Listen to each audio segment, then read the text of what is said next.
இந்தோனேசிய masters 2026 பூப்பந்து போட்டியில் Malaysia வரலாறு படைத்துள்ளது. ஒரே உலகத் தொடரில் தேசிய அணி 3 பட்டங்களை வென்றது இதுவே முதல் முறை.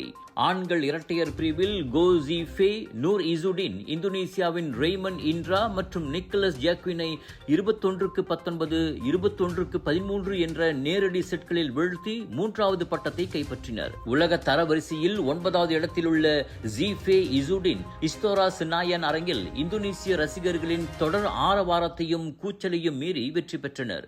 1,58,000 ரிங்கிட் பரிசு பணத்துடன் அவர்கள் நாடு திரும்புகின்றனர். முன்னதாக செங் தான்ஜி தோ ஈஃபே இணை டென்மார்க் ஜோடியை 3 செட்களில் வீழ்த்தி கலப்பு இரட்டையர் பட்டத்தை வென்றனர். மகளிர் இரட்டையர் பிரிவில் நட்சத்திர ஜோடியான பேர்லிதான் எம் தீனா ஜப்பானிய வீராங்கனைகள் உடல்நலக்குறைவு காரணமாக ஆட்டத்திலிருந்து விலகியதால் பட்டத்தை பெற்றனர். இந்த 3 வெற்றிகளும் அதுவும் வெளிநாட்டு போட்டியாளர்களுக்கு மிகவும் சவால் மிக்க இந்தோனேசிய மண்ணில் கிடைத்திருப்பது மலேசிய பூப்பந்து அணிக்கு ஒரு முக்கிய மைல்கல்லாக அமைந்துள்ளது.